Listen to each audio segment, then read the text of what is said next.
भीड़ वाले टाइम पर अंडरग्राउंड ट्रेन प्लेटफॉर्म पर जगह लेने के लिए धक्के मारी हुई। लगभग 17 साल की एक छोटी सी लड़की वहाँ घबराई सी खड़ी थी, जो कि आने वाली ट्रेन के लिए घबराई हुई थी। ये उसका लंदन में रॉयल एकेडमी ऑफ म्यूज़िक का पहला दिन था। वो डीफ यानी कि बहरी थी, इसीलिए वो अपनी लाइफ में एक बहुत बड़े चैलेंज को फेस कर रही थी। उसका नाम था इवेलिन ग्लैनी। उसने धीरे धीरे अपनी सुनने की शक्ति खो दी थी। वो स्कॉटलैंड से थी। उसकी माँ ने इसे तब देखा जब वो 8 साल की थी। इवलिन ने इस बढ़ती कमजोरी को अपने फ्रेंड्स और टीचर्स से छिपा कर रखा।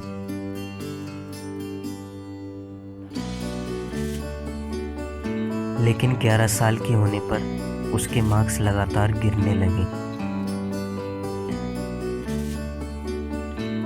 उसकी हेड मिस्ट्रेस ने उसकी माँ को सलाह दी कि उसे वो किसी स्पेशलिस्ट को दिखाए। स्पेशलिस्ट ने बताया कि उसकी एक नर्व डैमेज हो चुकी है, जिसकी वजह से वो लगातार अपनी सुनने की शक्ति खोती जा रही है, और उसने उसे एक हियरिंग एड पहनने की सलाह दी। हियरिंग एड एक ऐसा डिवाइस होता है जो कि कम सुनने वालों को सुनने में मदद करता है। लेकिन एवलिन म्यूज़िक के अपने इंटरेस्ट को आगे बढ़ाना चाहती थी। एक दिन उसने एक लड़की को ज़ाइलोफोन बजाते हुए देखा।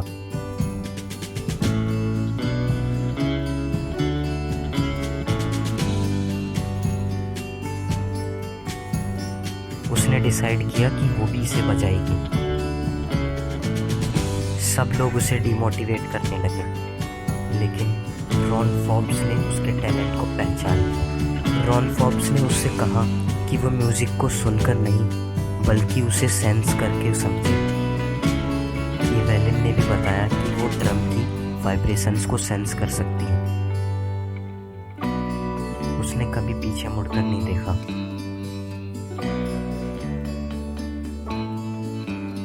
वो यूथ ऑर्केस्ट्रा के साथ यूनाइटेड किंगडम भी गई।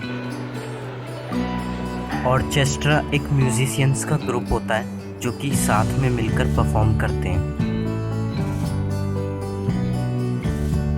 उसने डिसाइड किया कि म्यूजिक ही अब उसकी लाइफ है। लंदन में उसने रॉयल एकेडमी ऑफ म्यूजिक में ज़ाइलोफोन बजाकर अपना ऑडिशन दिया।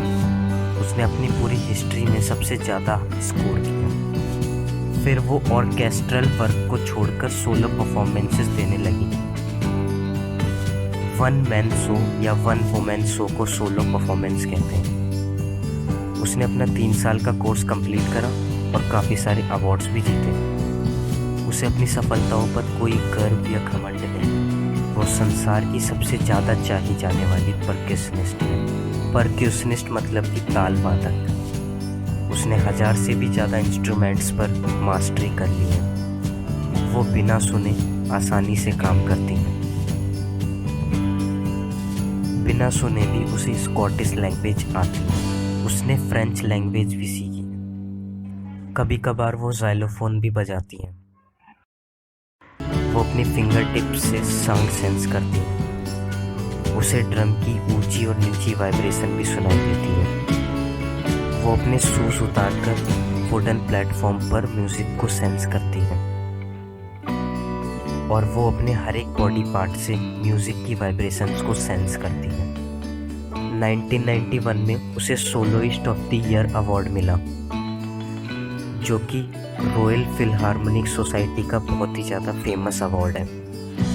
मास्टर परक्यूशनिस्ट जेम्स ब्लेड्स कहते हैं, भगवान ने बेशक उसकी सुनने की शक्ति छीन ली है, लेकिन भगवान ने उसको कुछ एक्स्ट्राऑर्डिनरी शक्ति भी दी है। वो रेगुलर कंसर्ट्स करती है और स्कूल्स और हॉस्पिटल्स में तो वो फ्री कंसर्ट्स देती रहती है। वो यंग म्यूजिशियंस को प्रायोरिटी देती है।